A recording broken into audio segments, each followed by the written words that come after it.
ایک دفعہ حضرت جبرائیل رسول اللہ صلی اللہ علیہ وآلہ وسلم کی خدمت میں حاضر ہوئے اور عرض کیا، اے محمد صلی اللہ علیہ وآلہ وسلم، آپ کی امت میں جو شخص اپنی زندگی میں صرف ایک بار یہ مقدس کلمات پڑھ لے گا، اللہ تعالیٰ اس کے تمام گناہ معاف فرما دے گا کہ گویا اس نے کبھی گناہ کیے ہی نہیں تھے۔ قیامت کے دن اس کا چہرہ اللہ کے برگزیدہ بندوں کی طرح روشن ہوگا۔ لوگ حیران ہو کر کہیں گے، یہ کوئی نبی یا کوئی مقرب فرشتہ ہے؟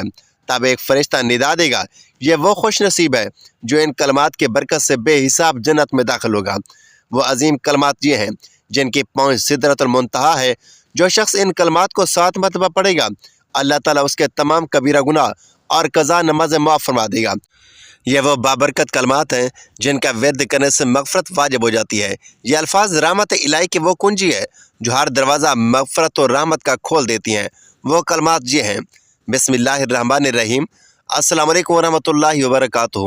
محترم ناظرین، مسلم شریف کی روایت میں ہے کہ رسول اللہ صلی اللہ علیہ وآلہ وسلم نے فرمایا، جب حضرت موسیٰ علیہ السلام کی عمر کے دن پورے ہوئے تو ایک روز راستے میں ٹہل رہے تھے۔ مالک الموت حضرت اسرائیل علیہ السلام سے ملاقات ہوئی، سلام کیا، سلام کا جواب ملا۔ پوچھا تو کون ہے؟ کہا مالک الموت۔ اس وقت حضرت موسیٰ علیہ السلام شوق اور اشتیاق میں تھے، بلکہ مالک الموت کے چہرے پر ایسا تھپڑ مارا کہ وہ سامنے سے بھاگ گیا اور کہا، میں پھر آؤں گا۔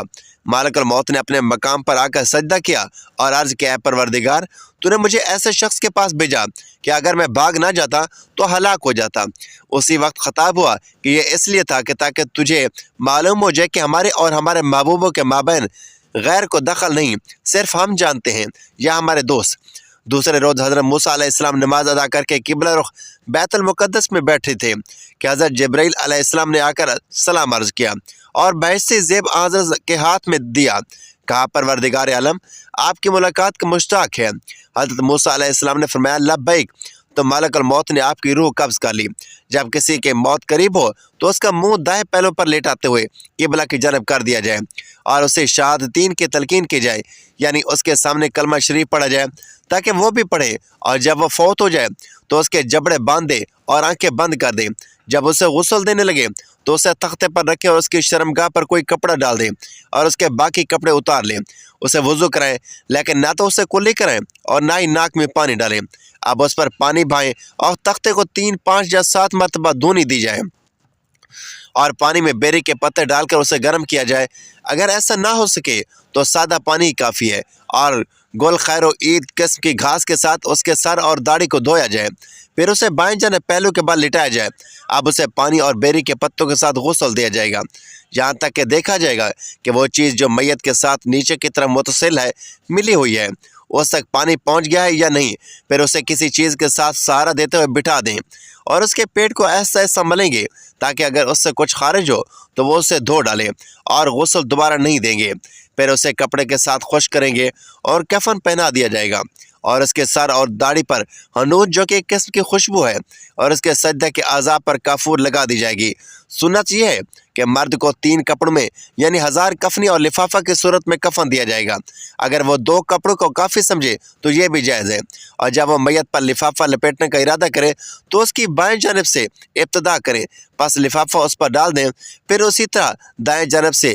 اب اگر میت سے کفن کے کھلنے کا خطرہ ہو تو اسے گرہ لگا دیں، اور عورت کا 5 کپڑوں یعنی 1000 کفنی اوڑھنی یا دوپٹہ زینہ بند کر کے اس کے پستانوں کو ڈھانپ دیا جائے اور لفافے میں کفن دیا جائے گا۔ پھر اگر 3 کپڑوں کو کافی سمجھے تو یہ بھی جائز ہے، اور دوپٹہ قمیض یعنی کمپنی کے اوپر اور لفافے کے نیچے ہوگا، اور اس کے بعد اس کے سینے پر رکھ دیا جائے گا، اور میت کے بالوں اور داڑھی میں کنگھا نہیں پھیرا جائے گا، اور نہ ہی ناخن اور بال کاٹے جائیں گے۔ اور میت کو کفن پہنانے سے قبل کفن کو طاق مرتبہ خوشبو لگائی جائے گی۔ جب ان امور سے فارغ ہو جائیں تو اب اس پر نماز پڑھیں۔ اگر بادشاہ موجود ہو تو وہ لوگ اس میں سے اس پر نماز کی امامت کرانے کا زیادہ حقدار ہے۔ اگر بادشاہ موجود نہ ہو تو پھر محلہ کے امام کو مقدم کرنا مستحب ہے۔ اس کے بعد پھر ولی ہے۔ اب اگر میت پر نماز جنازہ پڑھی اور بادشاہ کے علاوہ کسی اور آدمی نے پڑھا دی تو اس پر دوبارہ نماز جنازہ پڑھا سکتا ہے۔ اگر ولی اس پر نماز جنازہ پڑھ چکا ہے تو پھر اس میت پر دوبارہ نماز جنازہ پڑھنا جائز نہیں۔ اگر میت پر نماز جنازہ پڑھے بغیر میت کو دفنایا گیا تو 3 دن تک اس کی نماز جنازہ پڑھی جا سکتی ہے، مگر اس کے بعد نہیں۔ نماز جنازہ پڑھانے والا بالکل میت کے سینے کے مقابل کھڑا ہوگا۔ نماز جنازہ کیا ہے؟ نماز جنازہ یہ ہے کہ وہ تکبیر کہے اور تکبیر کہے تو اللہ تعالیٰ کی تعریف بیان کرے، پھر تکبیر کہے اور تکبیر کہے تو نبی کریم صلی اللہ علیہ وآلہ وسلم پر درود بھیجے، پھر تیسری تکبیر کہے اور اب کی بار تکبیر کہتے ہوئے اپنے لیے، میت کے لیے اور تمام مسلمانوں کے لیے دعا مانگے، پھر چوتھی تکبیر کہے اور سلام پھیر دے، اور پہلی تکبیر کے علاوہ باقی کسی تکبیر میں بھی اپنے ہاتھ بلند نہیں کرے گا۔ ایسی مسجد جس میں نماز پنجگانہ باجماعت ہوتی ہو، اس میں کسی میت پر نماز جنازہ نہ پڑھی جائے۔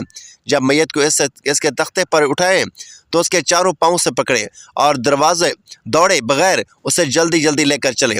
جب میت کی قبر تک پہنچ جائے تو لوگوں کے لیے میت کندھوں سے اتار کر رکھنے سے پہلے بیٹھنا مکروہ ہے، اور قبر کو کھودا جائے گا اور لاد ثانی بنائی جائے گی، اور میت کو قبلہ کی جانب سے قبر میں داخل کیا جائے گا۔ اس کی لاد پر کچی اینٹیں چون دی جائیں گی، اور پکی اینٹیں اور لکڑی کے تختے لگانا مکروہ ہے۔ پاس وغیرہ کے لگانے میں کوئی خرابی نہیں۔ پھر اس پر مٹی ڈال دی جائے گی، اور قبر چورس کوئی نہیں بلکہ کوہان نما بنائی جائے گی، اور جس بچے نے پیدا ہونے کے بعد کچھ آواز نکالی اور پھر وہ فوت ہو گیا تو اس کا نام رکھا جائے گا اور اس پر نماز جنازہ بھی پڑھی جائے گی، اور اگر اس نے آواز نہ نکالی تو اسے کپڑے میں لپیٹ کر دفنا دیا جائے گا، اس پر نماز جنازہ نہیں پڑھی جائے گی۔ امام حاکم اس روایت کو صحیح بتاتے ہیں۔ مسند احمد میں بھی اس مضمون کی ایک حدیث ہے۔ ابو جمع صحابی سے ابن تاریزہ نے کہا کہ کوئی ایسی حدیث سناؤ جو تم نے خود رسول اللہ صلی اللہ علیہ وسلم سے سنی ہو۔ فرمایا میں تمہیں ایک بہت ہی عمدہ حدیث سناتا ہوں۔ ہم نے حضور نبی کریم صلی اللہ علیہ وسلم کے ساتھ ایک مرتبہ ناشتہ کیا، ہمارے ساتھ ابو عبیدہ بن جراح رضی اللہ تعالیٰ عنہ بھی تھے۔ انہوں نے کہا یا رسول اللہ صلی اللہ علیہ وسلم، کیا ہم سے بہتر بھی کوئی اور ہے؟ ہم آپ پر اسلام لائے، آپ کے ساتھ جہاد کیا۔ آپ نے فرمایا ہاں، وہ لوگ جو تمہارے بعد آئیں گے مجھ پر ایمان لائیں گے، حالانکہ انہوں نے مجھے دیکھا بھی نہ ہوگا۔ حضور اکرم صلی اللہ علیہ وسلم نے ارشاد فرمایا عذاب قبر کے بعض اسباب عذاب قبر کے 3 حصے ہیں۔ 1/3 عذاب پیشاب سے نہ بچنے کے سبب، 1/3 غیبت کے سبب، اور 1/3 چغل خوری کے سبب ہوتا ہے۔ حضرت ابو ہریرہ رضی اللہ تعالیٰ عنہ بیان کرتے ہیں رسول اللہ صلی اللہ علیہ وسلم نے فرمایا کہ اللہ تعالیٰ فرماتا ہے جو میرے کسی ولی سے دشمنی رکھے میں اس کے خلاف اعلان جنگ کرتا ہوں۔ جن چیزوں کے ذریعے بندہ میرا قرب حاصل کرتا ہے ان میں سب سے زیادہ پسندیدہ چیز میرے نزدیک فرائض ہیں، اور میرا بندہ نوافل کے ذریعے میرا قرب حاصل کرتا رہتا ہے یہاں تک کہ میں اس سے محبت کرنے لگتا ہوں، اور جب میں اس سے محبت کرتا ہوں تو اس کی سماعت بن جاتا ہوں جس کے ساتھ وہ سنتا ہے، اور اس کی بصارت بن جاتا ہوں جس کے ساتھ وہ دیکھتا ہے، اور اس کا ہاتھ بن جاتا ہوں جس کے ساتھ وہ پکڑتا ہے، اور اس کے پاؤں بن جاتا ہوں جس کے ساتھ وہ چلتا ہے۔ اگر وہ مجھ سے سوال کرے تو میں ضرور اسے عطا کرتا ہوں، اور اگر وہ میری پناہ پکڑے تو ضرور میں اسے پناہ دیتا ہوں۔ بحوالہ صحیح بخاری۔ حضرت بریدہ رضی اللہ تعالیٰ عنہ بیان کرتے ہیں کہ رسول اللہ صلی اللہ علیہ وآلہ وسلم نے صبح کی تو حضرت بلال رضی اللہ تعالیٰ عنہ کو بلایا اور فرمایا کہ تم کس وجہ سے جنت میں مجھ پر سبقت لے گئے؟ میں جنت میں داخل ہوا مگر اپنے آگے تمہارے قدموں کی آواز سنی۔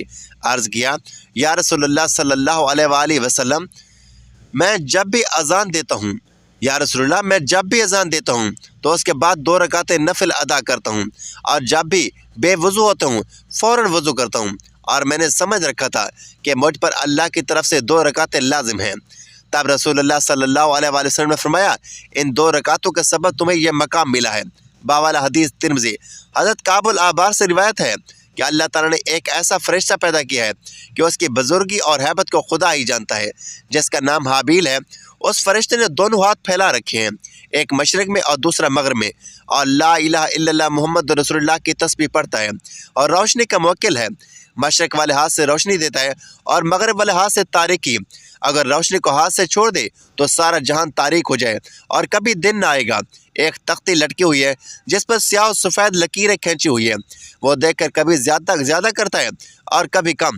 جب زیادہ کرتا ہے تو روشنی ہو جاتی ہے اور جب کم کرتا ہے تو تاریکی چھا جاتی ہے۔ یہی وجہ کہ کبھی دن بڑے ہو جاتے ہیں اور کبھی راتیں۔ بعد ازاں اسی موقع پر فرمایا کہ اللہ تعالیٰ نے ایک اور فرشتہ اس قدر ہیبت والا بنایا ہے کہ اس کا ایک ہاتھ آسمان میں ہے اور دوسرا زمین میں۔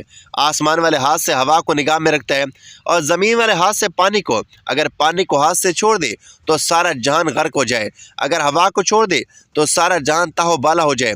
بعد ازاں اس موقع کے مناسب فرمایا کہ اللہ تعالیٰ نے کوئی کام پیدا کیا ہے جو اتنا بڑا ہے کہ تمام دنیا کے گرد پھیلا ہوا ہے اور دنیا و ما فی اس کے اندر ہے۔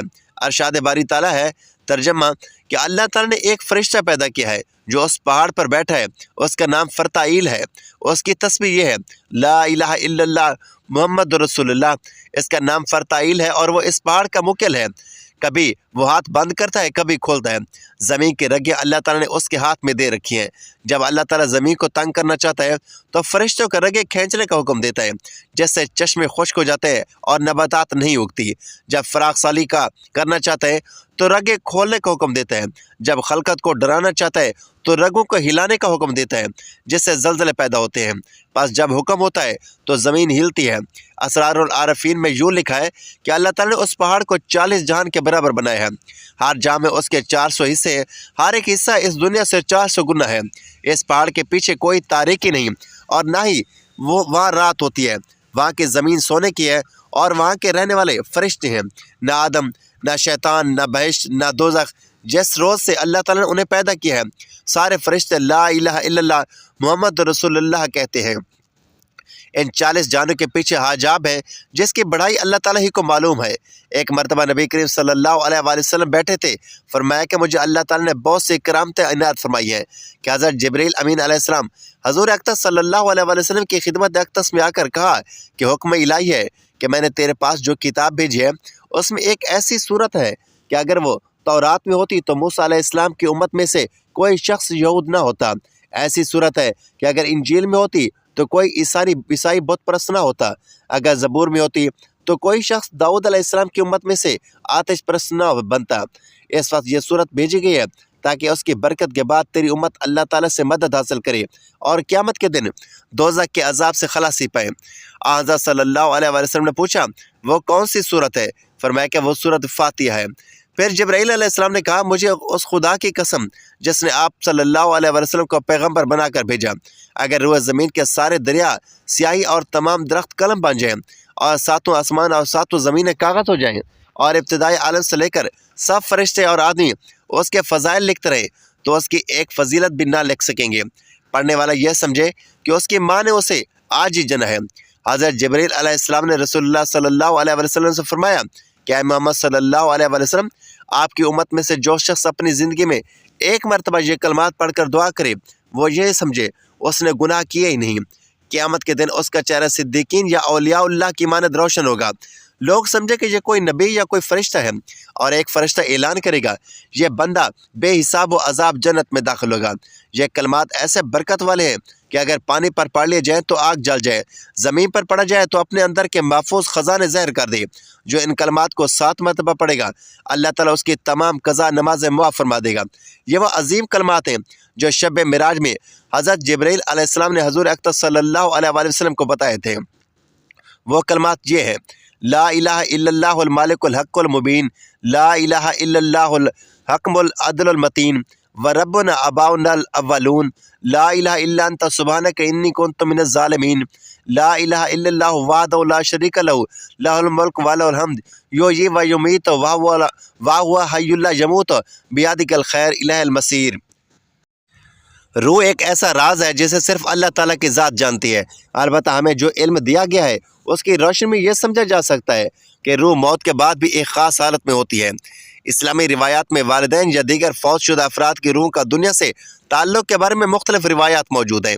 ایک عام عوامی عقیدہ ہے کہ روح خاص دنوں میں اپنے گھر والوں کی طرف آتی ہے، جیسے جمعہ کا دن یا کسی خاص موقع پر۔ حضرت سلیمان فارسی رضی اللہ تعالیٰ عنہ نے حضرت علی کرم اللہ وجہ الکریم سے پوچھا کہ آپ فوت شدہ والدین کی روحیں دنیا میں آتی ہیں؟ حضرت علی رضی اللہ تعالیٰ عنہ حضرت سلیمان فارسی کے سوال پر زار و قطع رونے لگے اور فرمایا والدین کی روحیں ہر جمعہ کو اپنے گھروں کی طرف دیکھنے آتی ہیں۔ اگر وہ اپنے گھر والوں کو اللہ کے راستے پر چلتے اور نیک اعمال کرتے دیکھیں گے تو خوش ہو جاتی ہیں، ورنہ افسردہ واپس لوٹ جاتی ہیں۔ یہ روایت ہمیں بتاتی ہے کہ فوت شدہ افراد کی روح کا اپنے گھر والوں سے تعلق باقی رہتا ہے اور ان کے اعمال سے روحیں خوش یا غمگین ہوتی ہیں۔ سبحان اللہ۔ اللہ تبارک و تعالی ہم تمام مسلمان بہن بھائیوں کو نیک اعمال کرنے کی توفیق عطا فرمائے۔ میرا سنانا اور آپ کا سننا اپنی بارگاہ الہی میں قبول و منظور فرمائے اور برے اعمال سے بچائے رکھے، آمین یا رب العالمین۔ ناظرین، ویڈیو اچھی لگے تو ویڈیو کو لائک کریں، شیئر کریں، چینل کو سبسکرائب ضرور کریں۔ اگلی ویڈیو تک کے لیے اجازت دیجیے۔ اللہ حافظ۔